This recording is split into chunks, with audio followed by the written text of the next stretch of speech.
Baik, Assalamualaikum warahmatullahi wabarakatuh.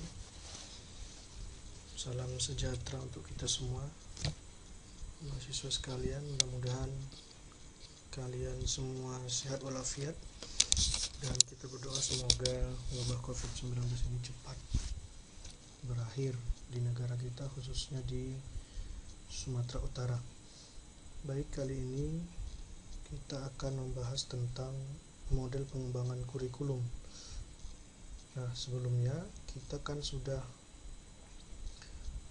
mempelajari ya dari awal itu bagaimana kalian mengenal yang namanya komponen-komponen kurikulum, kemudian apa saja yang terdapat dalam kurikulum tersebut, bahkan sampai menganalisis atau melihat bentuk nyata dari kurikulum itu seperti apa. Dan lebih dalam lagi, kurikulum pendidikan non formal secara nyata sudah kalian ketahui masing-masing. Nah, saya yakin dan percaya bahwa kalian semua sudah paham itu tentang atau bisa membedakan mana sebenarnya yang kurikulum, mana yang bagian dari kurikulum. Nah, karena target kita nanti di akhir semester kita bisa membuat sebuah kurikulum secara berkelompok maupun individu, kita perlu ya mengetahui bagaimana sebenarnya mengembangkan kurikulum tersebut. Nah, pada slide ini saya akan mencoba sedikit saja mengantarkan kita kepada materi yang nantinya materi sebenarnya tergantung bagaimana pendalaman kalian terhadap modul-modul yang saya berikan nanti di classroom. Nah, ini outline materi kita. Secara singkat nanti saya akan sampaikan. Kemudian terkait capaian pembelajaran, pertama tentu kalian akan mengetahui atau harus memahami tahapan pengembangan kurikulum berdasarkan model-model yang sudah ada. Bahkan nanti draft kurikulum itu harus ada. Target kita kan di pertemuan ke-9 atau 10 kita tuh sudah punya desain atau draft kurikulum mana yang kita buat berdasarkan studi lapangan. Nah, karena kalian terhambat ke lapangannya, maka nanti kita cari cara ya gimana menggantikan ke lapangannya. Tapi tetap paling tidak setelah nanti melihat materi ini lalu kemudian mengkaji secara mandiri materinya, kalian harus bisa membuat draft kurikulum berdasarkan salah satu model yang terdapat pada modul nanti. Nah, ini beberapa model pengembangan kurikulum, ada kurang lebih 7 yang saya coba berikan pada kalian.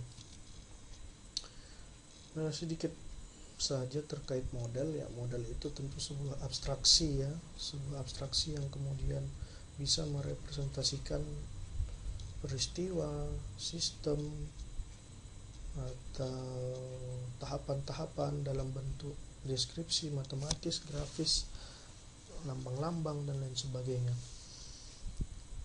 Yang sebenarnya model ini bukan realitas ya, kata Sigurd dan Travers, tapi representasi dari sebuah realitas. Makanya kalau kita membuat sesuatu ya idealnya kita punya model. Kalau orang muslim itu ya modelnya siapa?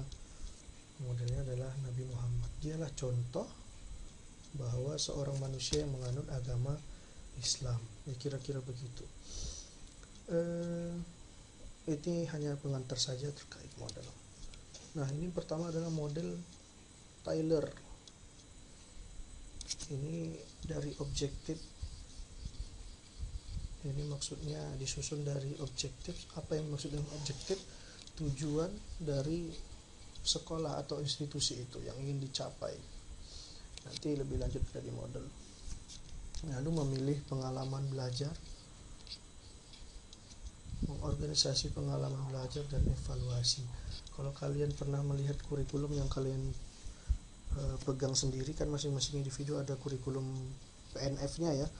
Nah, maka hal ini sebenarnya selecting learning, organizing learning ini sudah ada, dan bahkan sampai evaluasi ya beberapa juga ada di dalam kurikulum kalian masing-masing itu. Nanti di mana tempatnya nanti dianalisis sendiri. Sampai model Taylor itu sekarang sudah bisa diperluas ya, bentuknya kira-kira begini. Nah, lanjut, saya secara ringkas aja ya. Model Taba ya, langkah pertamanya ini bagaimana langkah untuk mengembangkan kurikulum. Ada modelnya gitu. Inilah modelnya yang saya berikan sekarang ini lewat slide. Nanti penjelasannya di dalam modul ya, ada di Classroom. Kurang lebih hampir sama semua, dari mendiagnosis kebutuhan hingga nanti melakukan evaluasi. Ini model Wheeler, ini model Nicole, ini Skillback, model Seiler. Hampir sama ya kan, pertamanya pasti goal and objective, tujuan, dan ini adalah model Chemis dan Segard. Ada 7, saya hanya sekilas saja, ini bagannya yang saya berikan, nanti penjelasan ada di dalam model yang saya kasihkan. Nah, untuk penugasan nanti juga tersedia pada Classroom. Nah, ini hanya pengantar dari saya. Tidak ada alasan bagi kalian untuk tidak kemudian tidak serius gitu untuk menjalankan mata kuliah ini, meskipun kita terkendala ke lapangan, tapi paling tidak saya sudah usahakan untuk bagaimana memberikan kalian materi-materi yang materi itu harus atau diusahakan mendukung perkuliahan kita secara online sekarang. Itu saja mungkin yang bisa saya berikan pada pengantar pertemuan kita ini, pertemuan ke-7 ya, karena minggu lalu itu adalah libur nasional. Maka mudah-mudahan materi ini nanti dapat kalian pahami lebih dalam. Nah, untuk mendalami materi itu saya beri penugasan ya, nanti yang terdapat pada Classroom. Namun sebelum mengerjakan penugasan tersebut, alangkah baiknya modulnya dibaca dulu, karena kan tadi hanya sekilas ya tentang model-model pengembangan kurikulum. Nah, untuk minggu depan persiapkan diri kalian untuk ujian tengah semester. Yang diujikan tentu apa yang sudah kita diskusikan dari pertemuan pertama sampai hari ini. Dan tidak lupa kalau ada pertanyaan terkait pertemuan hari ini tentang model pengembangan kurikulum, kalian bisa langsung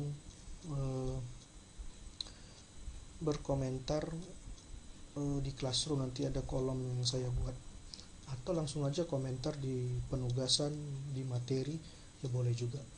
Kenapa saya tidak membuat pertemuan ini melalui,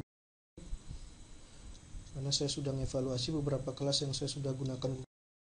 Kendalanya ada pada penggunaan data yang terlalu besar ya, khususnya bagi mahasiswa. Kita mau mulai kelas aja nanti kuota itu dari 500 MB ya, hampir kena 1 GB, bahkan ada yang lebih 1 GB untuk melakukan sebuah pertemuan melalui media-media online ya.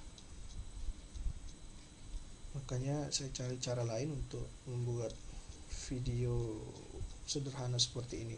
Mudah-mudahan ini bisa membantu sebagai pengantar perkuliahan model pengembangan kurikulum pada mata kuliah pengembangan kurikulum pendidikan masyarakat. Itu saja mungkin yang bisa saya sampaikan. Lebih dan kurang mohon maaf. Assalamualaikum warahmatullahi wabarakatuh.